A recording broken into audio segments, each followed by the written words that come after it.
bakit ako, no? Sabi ko, bakit ako yung napili? Pwede naman sila Emmanuel, pwede naman sila Aaron, pwede naman sila Jessery, yung ibang contestant, bakit ako yung pinipili ninyo, ma'am? Nagkataon pa, ma'am, na pause ako. Pero sabi nila, si Jessery, parang umuwi na pala. Tapos si Aaron, hindi ko alam kung nasan si Aaron. Bakit ako, no? Sabi ko, bakit ako yung napili? Pwede naman sila Emmanuel, pwede naman sila Aaron, pwede naman sila Jessery, yung ibang contestant, bakit ako yung pinipili ninyo, ma'am? Nagkataon pa, ma'am, na pause ako. Pero sabi nila, si Jessery, parang umuwi na pala. Tapos si Aaron, hindi ko alam kung nasan si Aaron. Then si Emmanuel naman, hindi talaga siya napili. Siguro para sa akin, no. Lahat naman talaga magagaling dito eh. Lahat ng sumasali sa tawag ng tanghalan magagaling. Kasi hindi makakapasok ang isang contestant kung hindi magaling, kung hindi marunong kumanta. Isipin nyo may yun, no? So para sa akin, hindi lang yung boses yung pinipili ng mga hurado. Hindi lang boses yung pinipili. Kundi yung determinasyon ng isang kontesero, no?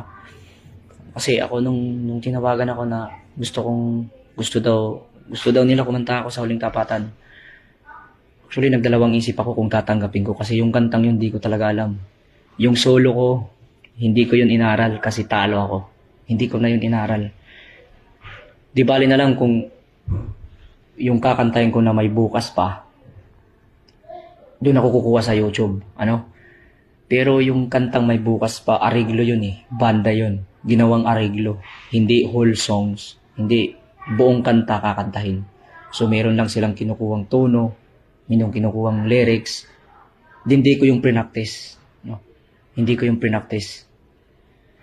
So habang nandun ako sa backstage, kumakanta si Jan Padua, Abudi Andog, Eunice Incantara, no? Ayan, basta si Eunice, din si Ria Jean. Habang kumakanta sila doon, andun ako sa backstage. Pinapakinggan ko lang yung mga kanta. Pinakabisado ko lang. So para sa akin, napakalaking hamon yun para sa akin. Yung iba, sabi ng kaibigan ko, kung sila daw yung tinawagan, hindi nila tatanggapin. Isipin nyo live, on air, yung pagkanta mo, walang rehearsal, no? Kakanta ka sa Showtime, Huling Tapatan, Showtime Live, kakanta ka nang hindi ka ready. Ano? So, parang napakalaking hamon yun. Pero ako hindi ko yun inisip kasi alam nyo naman, gusto ko talaga kumanta. Din, pangarap ko talaga kumanta. So, yun, tinanggap ko yung hamon nila. Din, nagpapasalamat ako kay Mimi Vice kasi pinaliwanag niya on air kung ano yung naging TNT journey ko. Then, nagpapasalamat din ako sa Showtime dahil sa mga hurado dahil pinili nila ako. Actually, nung tinawag yung top 3, natawag ako, hindi ako makapaniwala, guys. So, iba talaga kapag tadhana na. Walang makakapigil pag tadhana na talaga. Walang makakapigil. Ilang beses akong nahulog, ilang beses akong natalo. Diba? Pinila ako ng Horado's Choice. Di natalo naman ako ni Padua. Tinuuwi na sana ako. Hindi ako pinauwi. Kasi ganun nga nangyari. Actually, yung pagkapanalo ko sa tawag ng tanghalan, yung pagiging top 3 ko, yung target na maka-champion, medyo naisip ko, kung magiging champion ako, hindi ako lubos na masisiyahan. Di ba? Naintindihan niyo yung feeling na gusto ko maging champion pero meron akong nararamdaman na ayoko maging champion. Yung feeling na ayoko mag-champion. Tapos mararamdaman mo naman, sana mag-champion ako. Yun, kasi naisip ko, meron akong isang ka-TNT contestant na may problema. Di ba? So, ano ba, hindi ko alam kung magiging masaya ba ako, magiging malungkot. Kasi si Ate Joy Escalante, kaibigan ko yun. Magkakaibigan kami dito. Hindi ako masaya, hindi rin ako malungkot. Diba? Nung natawag yung top 3, nung nakasali ako sa top 3, nagpasalamat ako siyempre. Malaking pasalamat ko yun. Kasi ang hirap makapasok sa audition ng Tawag ng Tanghalan. Tapos, yan, so, yun nga, hindi ko alam kung magiging masaya ako o magiging, hindi sakto yung saya ko eh. Kasi, unang-una, yung kaibigan ko, nagkaroon ng problema sa kanyang kalusugan. So, parang, hindi ko alam kung magiging masaya ako na nakapasok ako sa Huling Tapatan. Kasi nakapasok ako kasi dahil merong nagkasakit. Then, kaya, thankful din ako sa naging kaibigan ko dito sa Tawag ng Tanghalan. Lahat ng mga naging kaibigan ko mula umpisa. So, thankful ako dun. So, kahit ganun pa man, nilaban pa rin natin yung gusto natin. Kasi, actually, hindi umabot ng 1 hour yung practice ko. Minimik upan ako doon sa dressing room. Nakikinig ako ng kanta, nakikinig ako sa cellphone. Then, ang hirap mag-practice kasi ang ingay. Kasi, ang ingay doon kasi yung dressing room halos magkatabi lang. Naririnig mo yung rehearsal ng mga kaibigan. Naririnig ko yung rehearsal nila Abudi, nila Jan Padua, nila Joy, nila Eunice, nila Ria Jean. So ako naman, hindi pa ako makakapag-rehearsal kasi pinapakinggan ko pa yung kanta. So hindi ko rin mapakinggan ng maayos kasi maingay yung banda. Ang lakas ng banda doon. Hindi umabot ng 1 hour yung practice ko. Pero kahit ganun, na-arouse natin at naipakita natin yung tapang ng isang, yung gayang sinabi ko, tapang ng isang mga awit, tapang ng isang Visayas, tapang ng isang Northern Samar. Yung panalo ko ay panalo ng Northern Samar. Actually, masaya ako na kahit papaano nakapasok tayo sa Tawag ng Tanghalan. Kasi yung makatungtong ka lang sa entablado ng Tawag ng Tanghalan, isang malaking karangalan na yun. So, para sa akin, napakasaya, napakaganda ng experience ko dito sa Tawag ng Tanghalan. Bukod sa marami akong naging kaibigan, meron akong natulungan ako ng Tawag ng Tanghalan. Malaking tulong sa akin yun. Actually, kasi kagabi, nababasa ko yung mga comment nila na, mga bashers ba yun, Actually, hindi naman natin maiwasan yung mga bashers na yan. Para sa akin, okay lang yun. Sige. Okay lang yun sa akin kahit sabihin nyo ganyan. Kasi, para sa akin, sumali ako sa Tawag ng Tanghalan para umawit. Hindi ako nagsali sa Tawag ng Tanghalan para ipakita sa kanila na ganito ako. Paramdam, yung gusto kong umawit. Tapos gusto ko na marating ko yung pangarap ko na maging singer. Yun ang target ko. Kasi, yun ang gusto ko maging mga awit.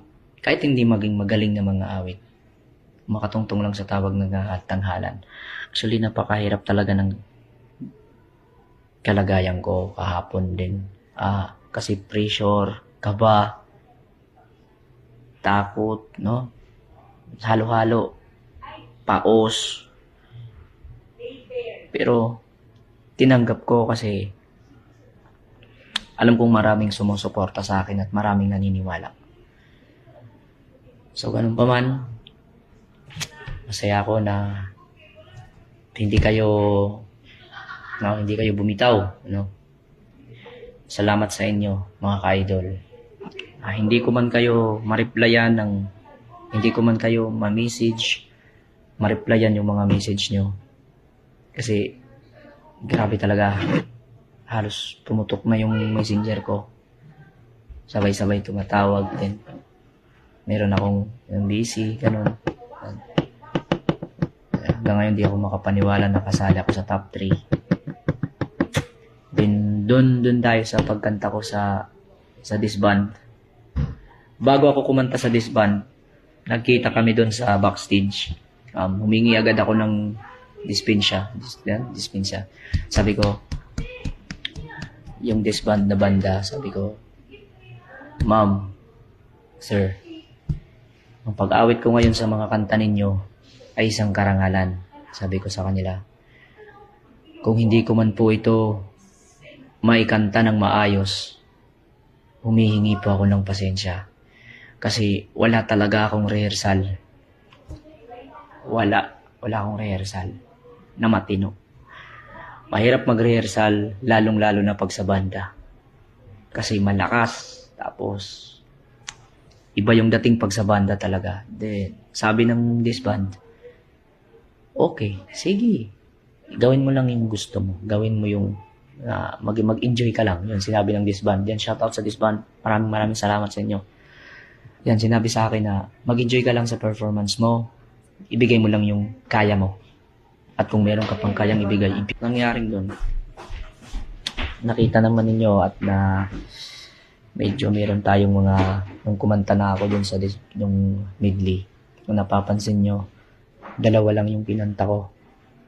Kasi hindi na kaya sa oras kung magre-rehearsal ako. Hindi na kaya kung tatlo yung kakantahin ko. So, yun ang ginawa ko. Nag-enjoy lang ako doon. Then, yun. Nung tinawag na yung pangalan ko, nung top 3, nakasali ako sa top 3, di ako makapaniwala. Medyo naging emotional tayo doon mga ka-idol kasi, di ba, ang ginawa ko doon, surrender. Binigay ko na yung performance ko kay God. Binigay ko na yung performance ko sa Panginoon. Bago ako sumalang, sinabi ko, Panginoon, itong kakantahin ko ay hindi lang para sa madlang people, kundi inaalay ko ito para sa inyo. So kayo na pong bahala sa akin. Hindi ko po kabisado yung lyrics, hindi ko po kabisado yung kanta. Nabibingi po ako sa banda. Ginamit ko na lang yung sapatos ko para timingan yung banda. Doon pa na ako papasok, kung kailan ako sisigaw, kung kailan ako naangat, ganun. So, in short, ginkapa ko ang banda live. So, yung naging performance ko, kahit hindi naman yung perfect na performance para sa akin, perfect na perfect yun. Kasi, lahat sila doon hindi makapaniwala na nakaya ko iraos yung kanta na ganun kahirap. Hindi ko pa genre. Diba? Pero kung napunta ako sa After Image, yun, kapang-kapa ko yun. Habang may buhay, mangarap ka. Yun, alam ko yun, ng mga kanta. Kaso napunta kay John Padua.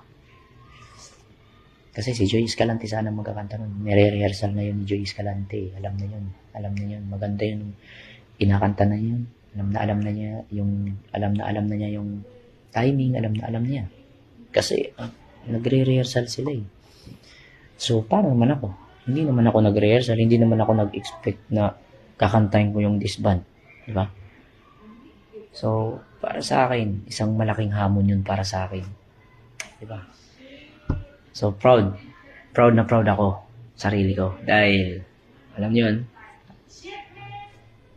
ang hirap, kanina naisip ko, ang hirap ng ginawa ko kasi live on TV. Napakaraming nanonood.